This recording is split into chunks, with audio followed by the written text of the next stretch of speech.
Hey guys.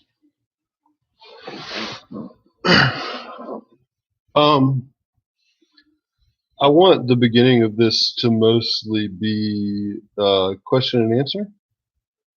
How are you doing? So, um, I guess what I'm really asking is, what do you guys want to cover moving forward in regards to units 1 and 2? So we're going to be reviewing. Hey, you here? We're going to be reviewing units 1 and 2 specifically. So what parts of 1 and 2 are giving you guys trouble? What do we need to look at? Do you have any questions about some of the stuff that I've posted so far? How can I help?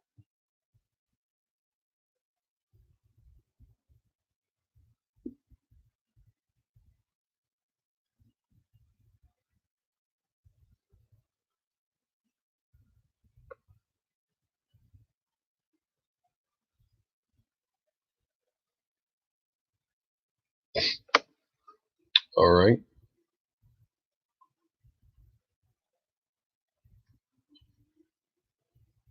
I feel I need you guys to ask questions. Um, you were very confused at the beginning of the year. A key overview of key points that need to be reviewed. Okay, so I kind of thought that I kind of feel like a lot of people were confused at the beginning of the year. So um,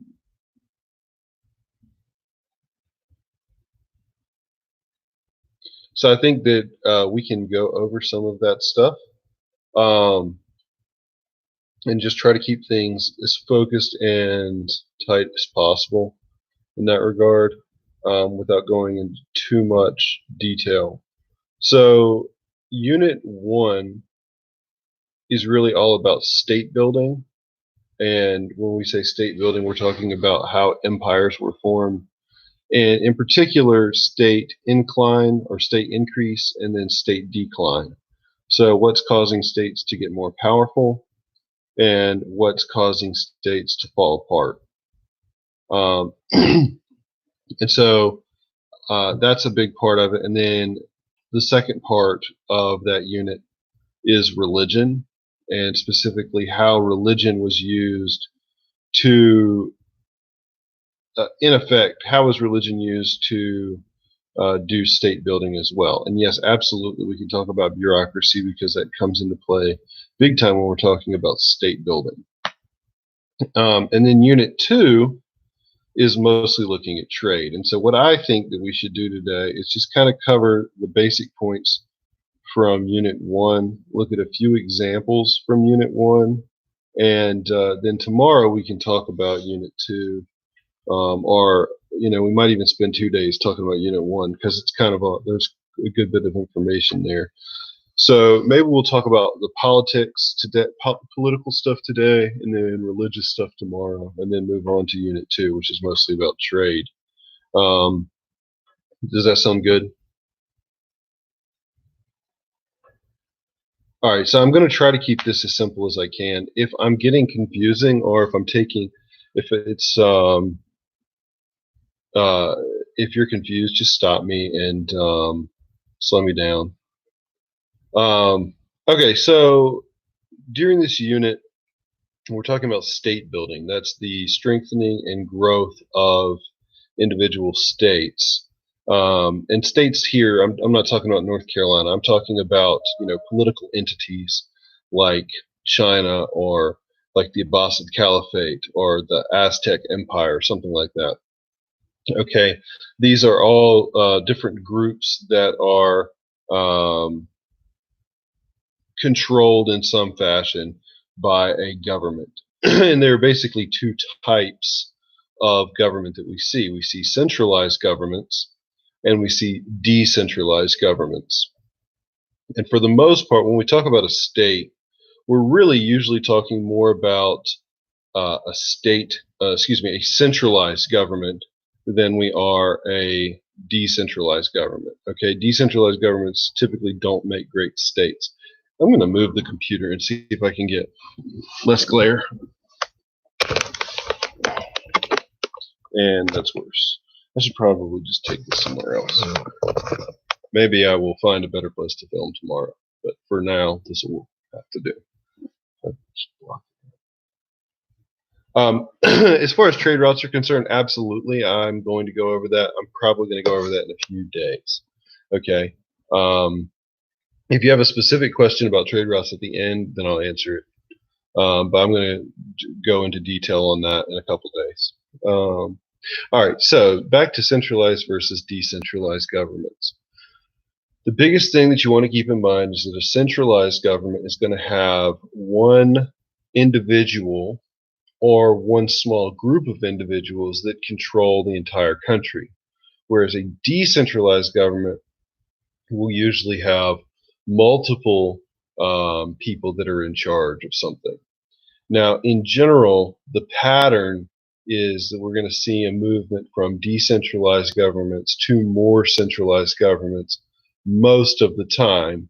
Well, let me change that. We'll see a movement from decentralized governments to centralized governments in periods of what we would call state building, okay? And then we'll see a movement from centralized governments to decentralized governments in a period of state decline. Does that make sense? A good example of this happens really before our 1200 time period starts, but in China, there had been a dynasty called the Han Dynasty. It's considered one of the most famous and important dynasties in ancient China. It's like the dynasty for ancient China. And in the year 200, about 200, it declined and fell apart. And after that happened, we went from a very centralized form of government to a very decentralized form of government, a period called the Three Kingdoms period. And you have these three kingdoms, and they're all ruling individually. So that shows you that there are more than one ruler. Does that make sense? So under the Han Dynasty, you have one person centralized. Under the Three Kingdoms period, you've got multiple different states ruling. Does that make sense?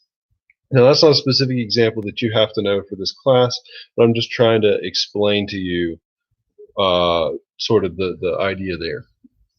Now, as far as where these things are during this time period, okay, and I would write this down. In Europe, we're dealing with decentralized governments. And the decentralized government that we see in Europe from 1200 to 1450 is called feudalism. Feudalism is based on the idea of having the king, and then the lords, and then the knights, and then you have the peasants and the people below that. Okay? And they also have the church involved as well, but basically you have this going on. But there are lots of kings. Okay? There's not just one king in Europe. In fact, you have so many different kings that if you were looking for a real central power in Europe during the 1200 to 1450 time period, you'd probably look to the Pope, the head of the Catholic Church, rather than any one specific king. That said, as we get closer to 1450, what we see is we start to see more and more centralization in Europe, because there's a decline in the importance of land ownership. Now, by 1450, land ownership is still pretty much everything, but when we get into the 1400s and into the next period, you start seeing a rise of the bourgeoisie, a rise of the middle class, and the kings can gain support from the middle class and use that to consolidate power. And so that's when we get into absolutism, which is a centralized form of government.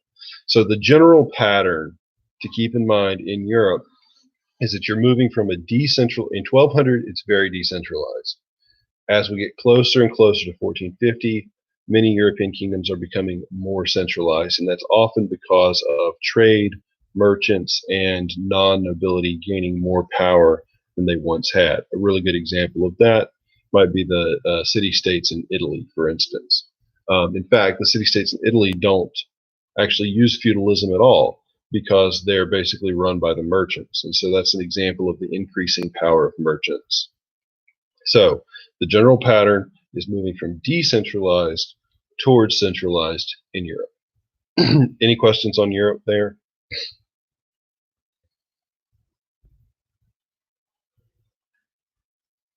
Okay. Another example of decentralized government is in Japan.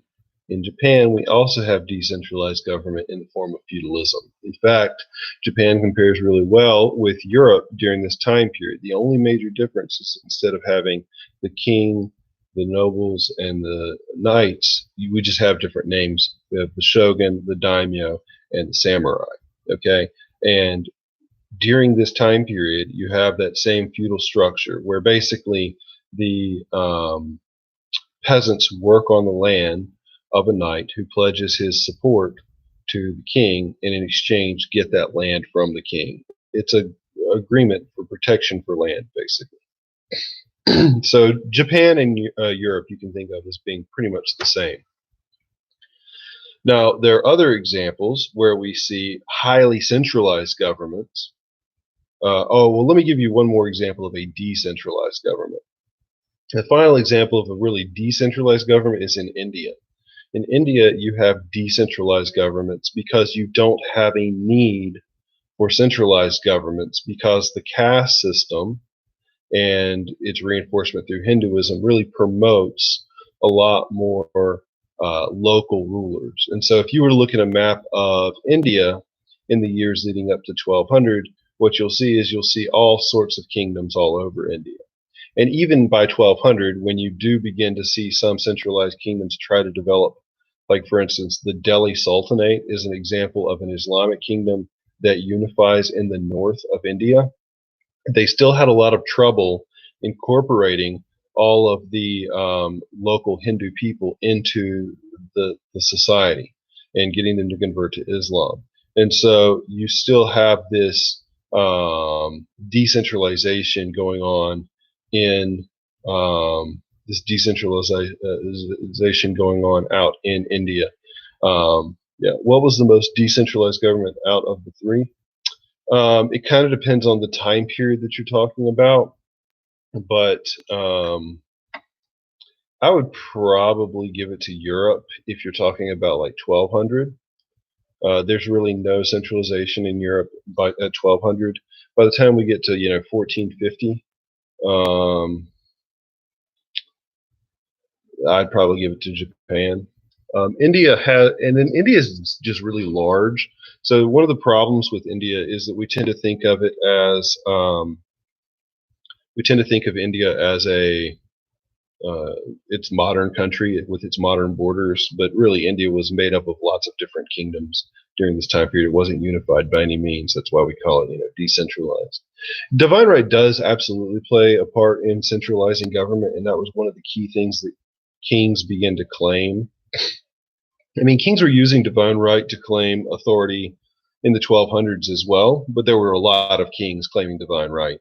And really, the other thing about divine right is that the church had always sort of had the trump card, I guess you could say, and that they were God's representatives. They could, like, the king could say, I'm God's representative, and if the king's saying that, then the Pope has an even greater claim to that. And we really don't see a change in that until the 15 and 1600s, when the church's power begins to be shaken by things like the Protestant Reformation and the Renaissance, and then the kings are able to gain more power and more control. But yeah, divine right does play a part, and a really classic example of divine right is Charlemagne. And again, this is a little bit before the time period, but Charlemagne claiming to be crowned by the Pope and claiming to be God's representative on earth is a good example of that. And yeah, divine right is basically just this idea that God has made me king, and you should listen to me, because if you don't obey what I say, then you're disobeying God. And so it's a form of religious reinforcement of your right to rule. Okay, does that make sense? So that kind of gets us through some of the decentralized governments.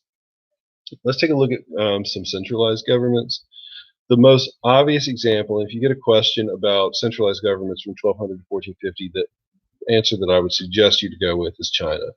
China is by far and away the most centralized government that we're going to look at during this time period. And what centralizes it, and really one of the key things in any centralized government, is a form of bureaucracy. And someone asked me to talk about bureaucracy, so this is what we're talking about here. So we're looking at bureaucracy. Bureaucracy is the idea that you have one person in charge, right? But that one person, when they make an order or ask people to do things, it has to, like, I can't get everybody to do everything that I want by myself if I run a country of millions of people, right? I have to have people working for me to put those things into effect. And that's basically what a bureaucracy is. A bureaucracy is the people who work for the person in charge. A really good example of this is, like, right now here in the United States, you have the president, and he can say things and whatever about coronavirus, but he's not really the one implementing all of those things. Instead, you have organizations like the CDC, the Center for Disease Control, that are in charge of doing that. That is a bureaucratic organization. They're an organization that works for the upper administrations of the executive branch. Does that make sense? And so that's what a bureaucracy is. You want to think of these as government officials, people who work for the government, that do the day-to-day things. So, they're serving as judges in a lot of cases. In some cases, they're serving as constables or administrators. They might be serving as teachers in some cases. There's a number of different jobs that these officers, these officials, would have done in China, but they were basically the people that were running the country. And because China used their exam system, and we need to review that again. One of the ways that China selected their officials was through a series of exams, which made sure that the officials were not idiots, basically, because they had passed, a certain level. They could proven that they could read or write, and they had shown that they were capable of passing these exams. All of that led into this idea that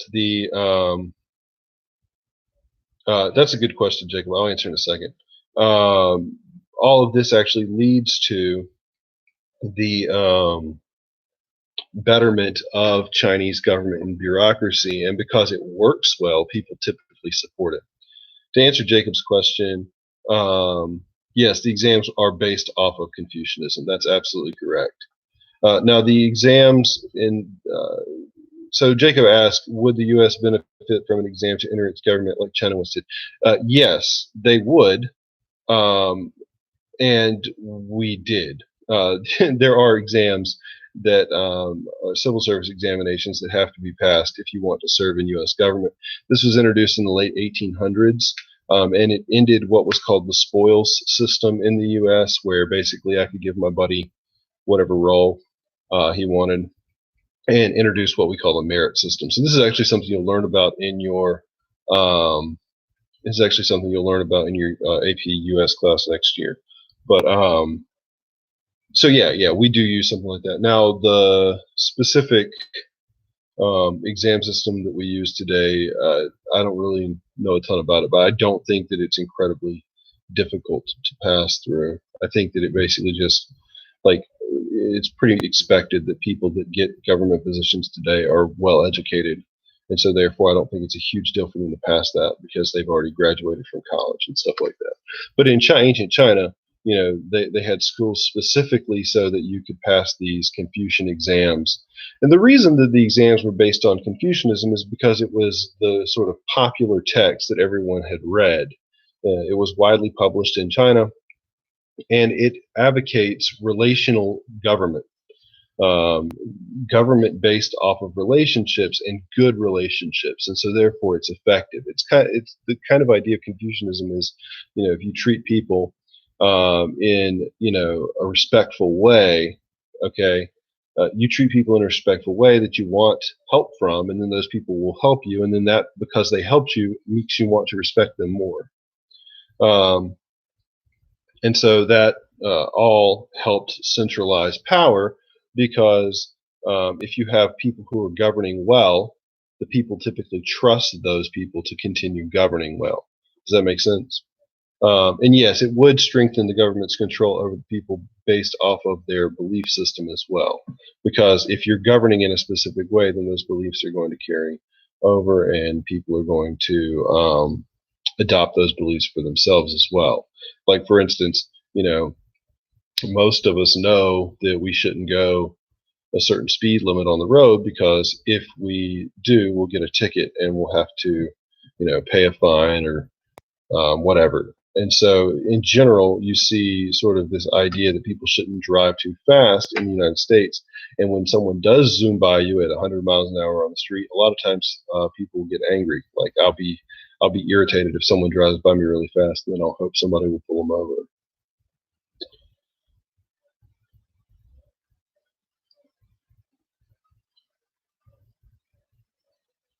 Yes, prison Mike.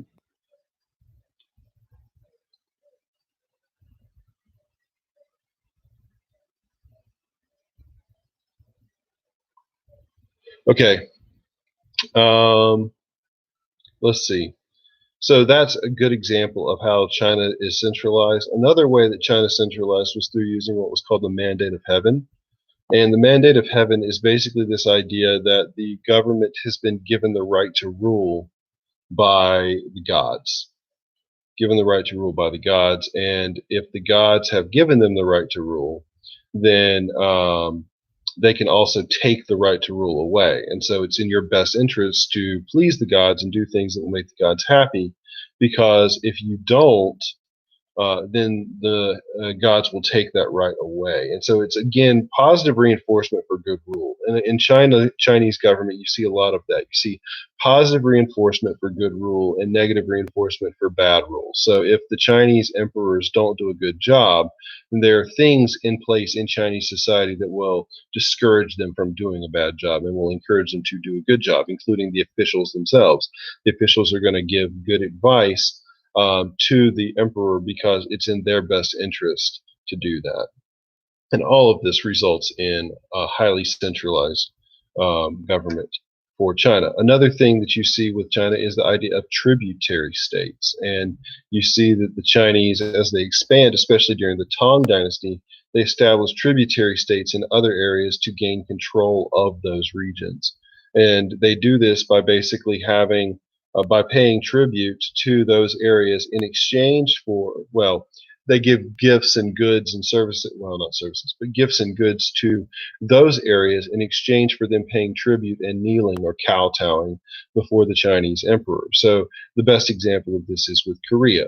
In the Chinese, when they go into Korea, they don't conquer Korea, but they do form a relationship with Korea that is where the Koreans are subjugating themselves to the Chinese. So they go before the Chinese emperor and bow down, and the Chinese give them gifts in response to that. Now, it still means that China's in charge, but they have control over Korea to a certain extent, and there's a strong friendship there between the two. Did divine right of kings do the same in terms of quality of rule? Not necessarily. It could, but because it's based more in the idea of religion, that sounds funny, but the Chinese concept of heaven is not a very religious concept. It's more of a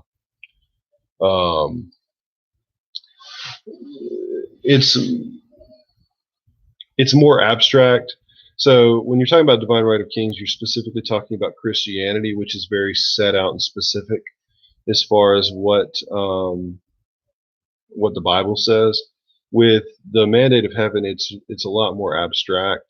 There's no set Chinese text describing sort of that. It's more based off what the predecessors and the ancestors have done. And so the idea of divine right of kings in a lot of cases was more heavily controlled by the kings and the clergy in Europe, because the average person didn't know what the Bible said.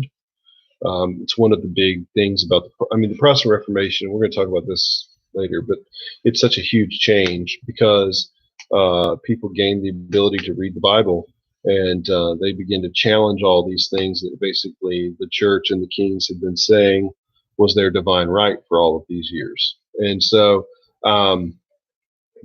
a very devout king could, use divine right and take it to mean that if he doesn't rule in a godly fashion, then he could potentially lose rule. But other kings took it to mean absolute right because God had their back no matter what, and so that could lead to some abuses of power. So yeah, it kind of meant different things to different kings. Whereas in China, the idea, because it's more abstract, I would say that more people sort of understood it generally. Also, there's more checks on the king's power in China because you do have a strong bureaucracy in place. Well, it's not really a check on the emperor's power, but he has more advice, more advisors. Whereas the king's advisors in Europe were typically like, his hunting buddies or something like that. I mean, it just kind of depends on the king. It's so decentralized. Um, it often changes. Now, because I was talking about tributary systems, let me mention another example of a tributary system during this time period, and that's the Aztecs. The Aztecs also set up a tributary state all across Mexico. And basically what happened is that the Aztecs were so strong militarily that they were able to create states across Mexico and have those other states basically subjugate themselves to the Aztecs and pay tribute. So this is kind of centralized and kind of decentralized. It's centralized in that it's clear that the Aztecs are in charge. However, they're not directly administering all of these areas. And so in that way, you could kind of classify it as more decentralized. And in fact, when the Aztecs are conquered, Cortez was able to take advantage of this because he was able to make alliances with some of the kingdoms that had traditionally been paying tribute to the Aztecs. And some of the tributes that had to be paid to the Aztecs, were things like humans for sacrifice, which we'll get into when we talk about the religious aspect of the Aztecs as well. So again, maybe an example, it's more centralized. The Aztecs are more centralized than any of the three previous examples I gave you because there's one clear person at the center. However, because it's entirely tributarily based, it's more decentralized than something like China. The last area that we'll look at today, and then I'll be done with sort of going over this, is the Islamic world, and specifically the Abbasid Caliphate. And the Abbasid Caliphate is kind of similar to, it has similarities to China, but it also has similarities to the Aztecs. In that, all right, so the Caliph, the head of the Abbasid Caliphate, is viewed as the religious leader and also as the political leader of the Islamic world, the Dar al-Islam. And if you were to go back to like 700 or 750, when the Abbasid Caliphate took over, he really was the political leader in those areas. But by 1200, he's losing control. And so while China is strengthening and gaining more and more political power, more centralization during the course of like the Song dynasty, when you look at the Abbasid Caliphate, they're falling apart to a certain degree.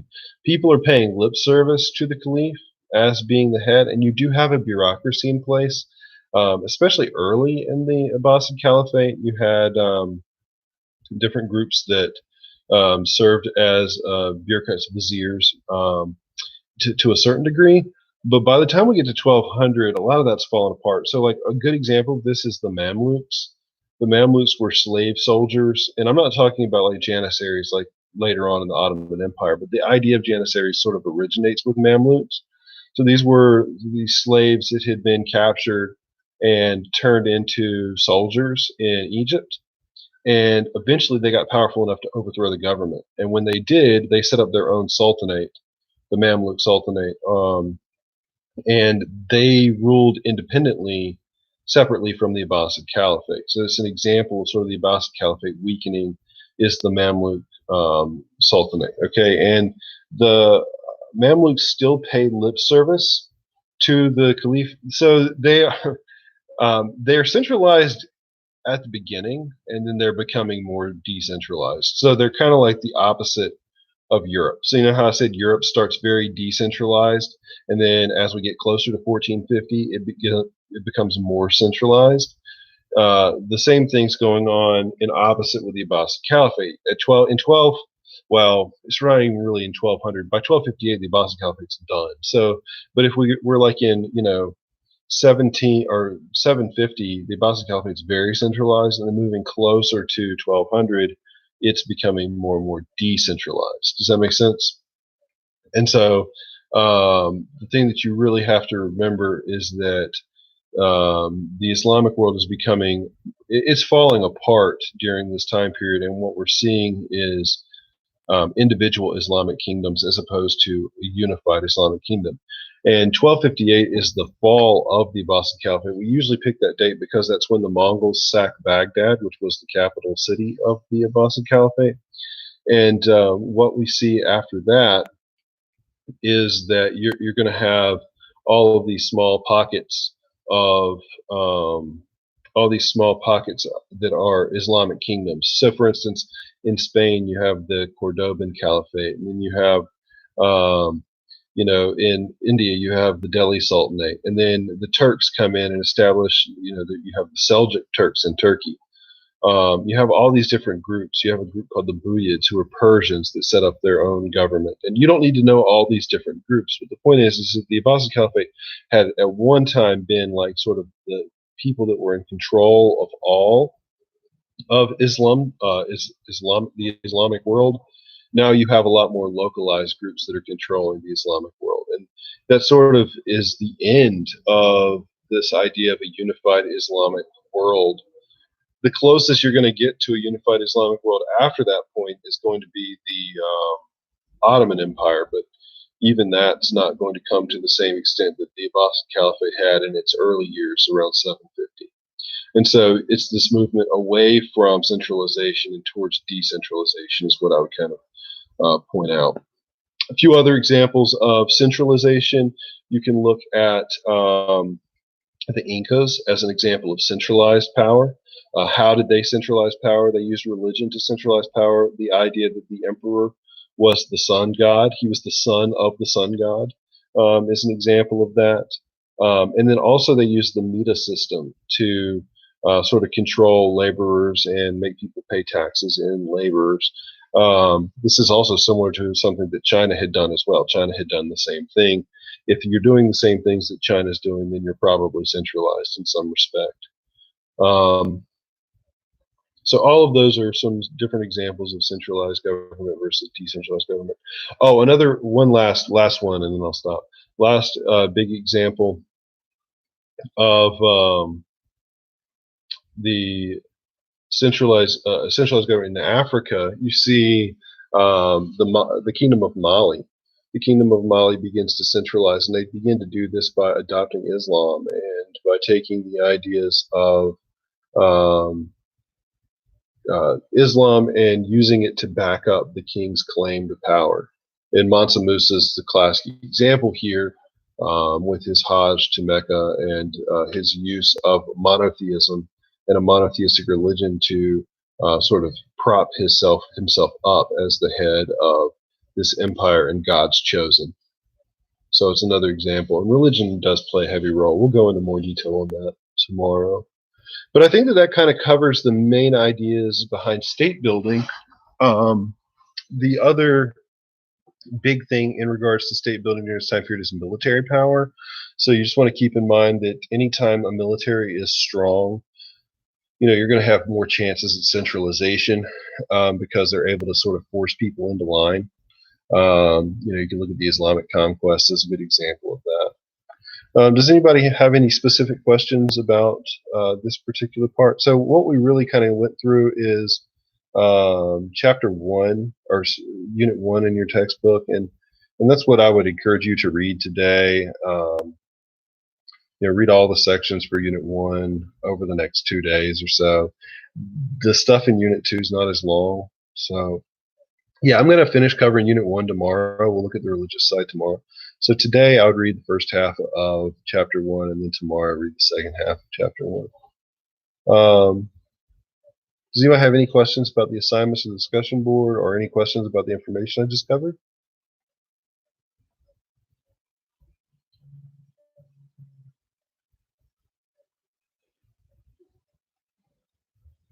The question count on the final exam. I really think, now I don't know 100% yet, and things could change.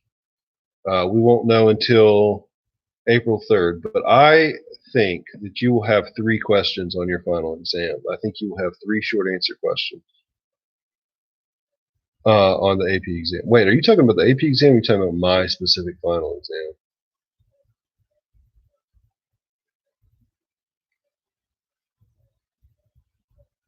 Yeah, I think that the AP exam will only have 3 questions.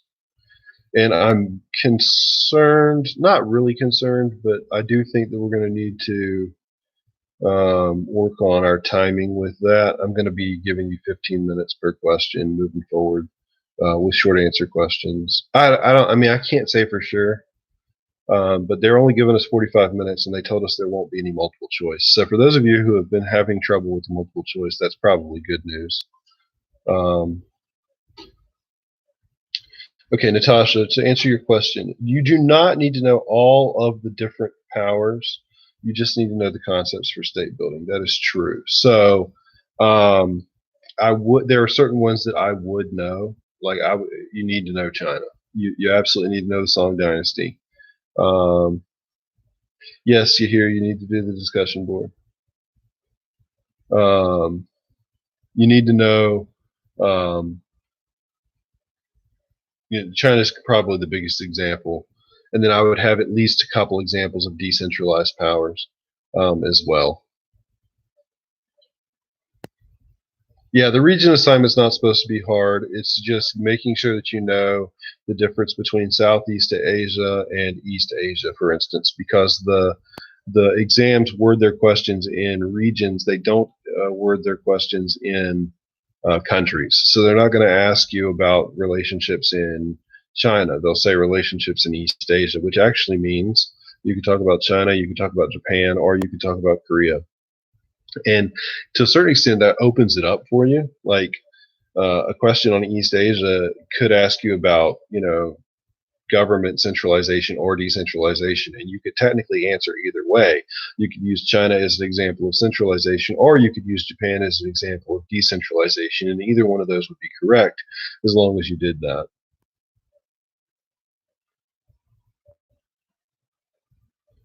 How do we need?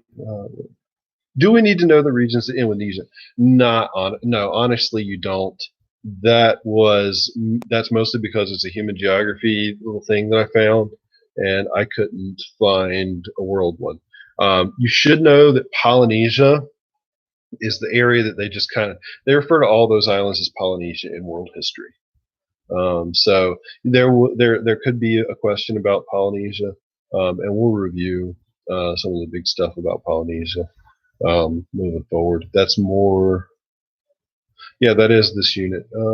I'll cover that with trade.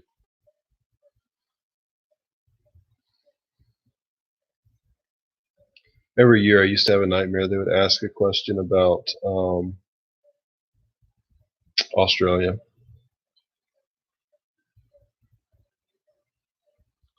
And then, like the day before the exam, I would give a lecture on Australia just in case.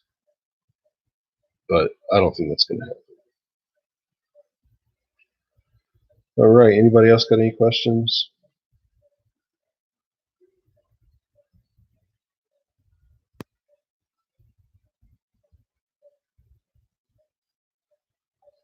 Why? Why what? You're just being funny. Can we do a Kahoot? I'll look at setting up Kahoot for later this week.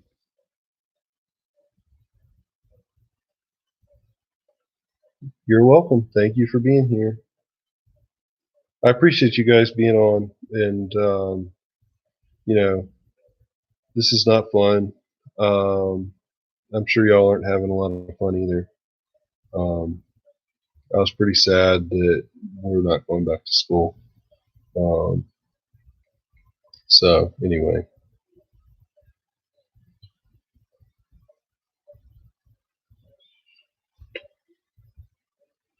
will we have to know about Camino as a geographical location? I hate that place.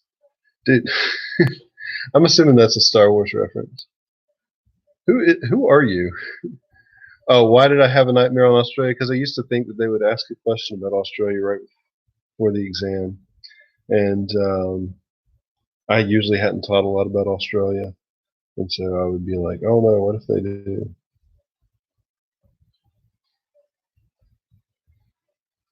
Saw the stream on my recommended. I'm sorry. Sorry that happened.